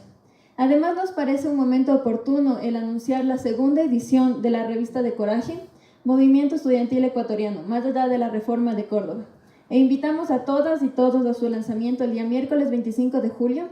Estén pendientes a nuestras redes sociales para más información. Muchas gracias.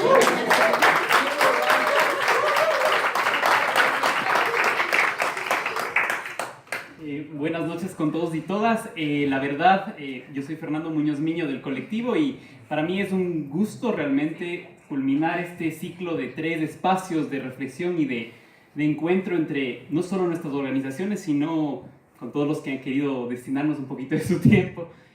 Sobre todo porque en este ejercicio que hemos intentado hacer es pensar la situación actual de la lucha política siempre con los referentes del pasado. Nosotros decíamos en el primer evento que no podemos pensar que las luchas se inauguran desde hoy, sino que tienen una larga data, provienen de procesos de larga duración que tenemos que considerar y cuya revisión y reflexión al tiempo de ahora nos permite proponer no solo soluciones, sino alternativas innovadoras a los diferentes problemas. Ver Mayo del 68, ver Córdoba, que ha sido, digamos, de cierta manera transversal a nuestras reflexiones, ver la masacre de Tlatelolco y la situación del movimiento estudiantil en la década de los 70, a nosotros nos permite reflexionar y encontrarnos que nuestros procesos, muy tibios tal vez, muy humildes comparados con las grandes gestas del pasado, ¿no?, que tienen ese aire, no están sueltos en el aire, sino que provienen de esta larga historicidad que nos vincula. Lo que hemos intentado hacer en esta unión de estos tres espacios, que creo que ha sido de las cosas más bonitas que se ha logrado, es precisamente apuntar a la necesidad de unirnos y de confluir en espacios comunes de reflexión y de lucha. Esta ha sido simplemente una primera puesta en escena sobre reflexiones de esta angustia existencial que a veces nos embarga, que se ha repetido bastante, pero que es únicamente el inicio. Aquí no simplemente es la reflexión, y nosotros, al menos desde el colectivo, que pomposamente nos llamamos una organización de jóvenes intelectuales ecuatorianos, pomposamente, queremos más bien proponer esta cosa, ¿no?, un ejercicio de reflexión que no está en el aire, sino que tiene que vincularse con una acción cotidiana que nos aúna a todos, que nos junta a todos. Así que agradecer a los ponentes que nos han ayudado el día de hoy. Esos testimonios son fundamentales para nosotros. Para mí, como historiador, rescatar esta memoria de la izquierda esa sí es una angustia existencial, porque creo que si no se rescata, a veces no tenemos ese sentido de comprender que los procesos son más grandes que nosotros, y sin embargo en nuestra pequeñez podemos aportar a ellos. Agradecer a la Juventud Socialista, a los compañeros de Coraje por la oportunidad, y sobre todo a ustedes que nos han dedicado un poco de su tiempo, y ojalá tengamos la oportunidad de seguir construyendo no solo espacios de reflexión, sino espacios de acción conjunta y de lucha. Muchas gracias. Si me permiten, puedo hacer una pregunta y el que quiera contestarlo conteste.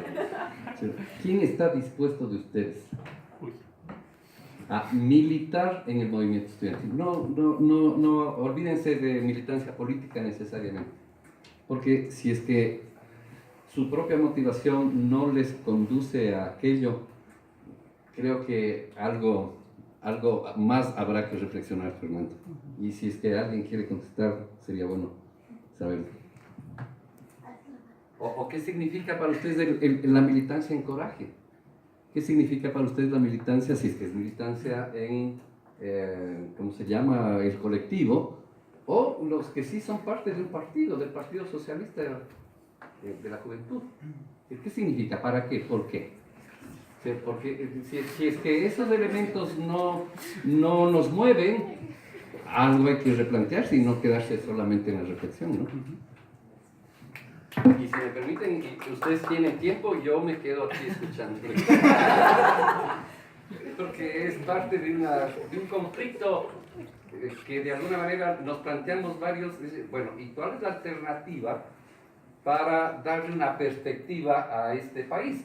Donde están los partidos en crisis, donde el 4% de la población cree en los partidos, en Quito apenas el 1% cree en los partidos, el sistema de representación se basa en los partidos, ¿no es cierto? La gente no cree en la institucionalidad, la crisis de la institucionalidad en la actualidad es una barbaridad. Las perspectivas, no hay un proyecto hacia dónde estemos caminando. El presidente no tiene un proyecto, está ahí en la presidencia. El Consejo de Participación Ciudadana y Control Social no es que signifique la posibilidad de un proyecto. Hay pasos hacia desbaratar un aparato del autoritarismo correísta. Sí, pero ¿y cuál es una perspectiva a mediano plazo? No digamos a largo plazo. ¿Cuál es la perspectiva ahora para este proceso electoral, si es que alguien se plantea algo en ese sentido? Bueno, tal vez está muy pronto, pero ustedes como jóvenes, ¿hacia dónde quisieran enrumbar su vida, pues? ¿Para construir qué? ¿Para llegar a ser ministro? ¿Para llegar a ser presidente? ¿Para ser jugador de la liga? O sea, no sé, ¿para qué? para tener 3 posgrados y acumular maestrías. ¿En función de qué? De satisfacer la necesidad y está bien, eso es justo y absolutamente válido, ¿no es cierto?, la necesidad de subsistencia. ¿Cuáles son las perspectivas? Nosotros, hablo desde mi experiencia, no nos planteábamos aquello fundamentalmente, tal vez equivocadamente. Nos planteábamos qué voy a hacer para que este país sea mejor. Y eso significaba la militancia, como lo describió el Juan o como lo describió el Milton, y la experiencia de Víctor Hugo es exactamente la misma. Y si ustedes traen acá, y podrían traerlos a muchos otros, esas eran las perspectivas. ¿Cuáles son las que ustedes se plantean? Es la reflexión que yo les planteo y les digo, para que se contesten, y si es que alguien quiere contestarnos a todos aquí, en buena hora. Pero de pronto esa pregunta lo que termina aumentando es lo que decían ustedes, la angustia existencial. Es decir, y vean que para hablar con equidad de género, lo que pasa es que en esa época nos imputábamos y encojonábamos ante la realidad social y queríamos transformar. Y esa sí puede ser la diferencia. Es decir, si lo que estamos es solamente acumulando conocimientos, y aquí sí voy a ser marxista, que lo que soy, para interpretar el mundo y no para transformar, puede ser que eso también produzca una angustia existencial.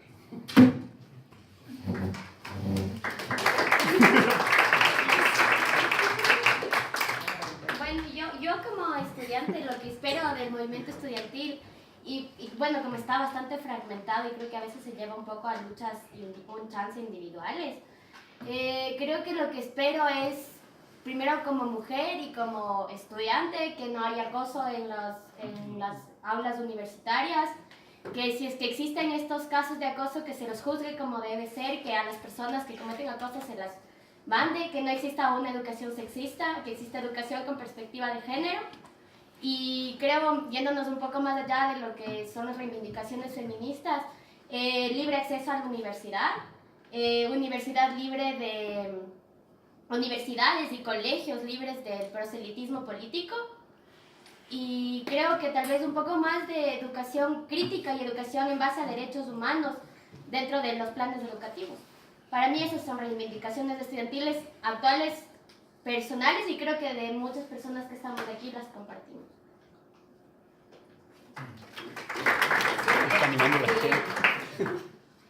Yo creo que la pregunta que se plantea es muy provocadora y me parece que hay que partir de un punto, ¿no? De que los actores sociales de ahora, de los 70, de antes o de cuando sea, no somos ni arcángeles de la movilización, ni tampoco unos de estrategas absolutos que siempre estamos pensando en la estrategia y el pacto político. Creo que me parece importante situar una perspectiva más pragmática, más contingente de cómo nosotras y nosotros vivimos nuestros procesos propios, y en ese sentido sí, si bien tenemos una duda existencial muy fuerte ahora por la crisis misma sistémica, por todo lo que está sucediendo, creo que el movimiento estudiantil no ha sido nunca particularista, y ese es un elemento fundamental. No somos sectoriales ni particularistas, por eso en los 70 se disputaba elementos de la sociedad, de la visión y la división social, y hoy también estamos disputando eso, aunque pareciera que estuviéramos más relegados y más replegados. La perspectiva feminista incluida es una forma de disputar la historicidad social. Por eso es que es tan fuerte hoy el movimiento feminista, y la inclusión de las mujeres es una de esas formas. Y por otro lado también hemos estado, tanto en los 70 como hoy, creo, desde distintas perspectivas, disputando un modelo de autoridad que ha sido construido en base a unas premisas infantilizadoras y también bastante patriarcales.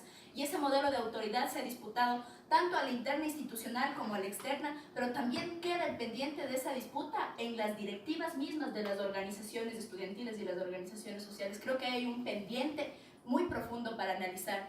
Y creo que como militante social del movimiento estudiantil y del movimiento feminista, creo que las disputas que hoy tenemos son varias, pero lo importante y lo fundamental es que podamos entender que para disputar el sentido común, que creo que es lo que queremos, debemos entender y tener sentido común para llegar por unas narrativas que no se divorcien de las luchas históricas, pero que puedan politizar a la gente, porque la despolitización lastimosamente nos ha hecho muchísimo daño, no solo en la universidad, sino en todos los espacios. Se ha trasladado la política a un espacio que se cree lejano y hemos pensado que todo lo demás es lo puro o lo adecuado, y tenemos gente que por todo lado está desconectada completamente. Entonces, de esa lucha por la historicidad hay un elemento fundamental que es el feminismo, pero hay otras cuestiones que también nos unen.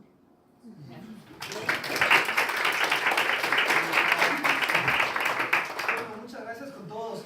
Yo quería más bien compartir un poco una reflexión personal respecto a la pregunta que acaban de hacer. Igual, entiendo que se mencionó en algún punto que cómo uno puede estar tranquilo sabiendo que unas personas comen y otras no. Personalmente eso a mí me ha movido, me ha llevado a cuestionamientos del sistema educativo, cuestionamientos políticos, y claro, al final como individuo, tal vez no necesariamente con una formación social, me refiero a académica en temas sociales, me ha llevado a situarme en una organización que sí lo hace, que me ha permitido entender, interpretar y si se quiere, disputar esos espacios. Más allá de las aulas, porque la disconformidad está, porque está la indignación, porque están todos esos temas que, claro, que nos da toda esta represión colectiva que se mencionaba y tal. Para mí, Coraje ha representado eso. Ha representado no solo un medio de confluencia con personas que me han ayudado en mi formación personal, a la politización de una persona que crece en una sociedad despolitizadora. Y pues bueno, Coraje ha sido entonces para mí eso, y representa como ese desahogo de frustraciones y esas ganas de querer actuar para modificar esas realidades. Gracias.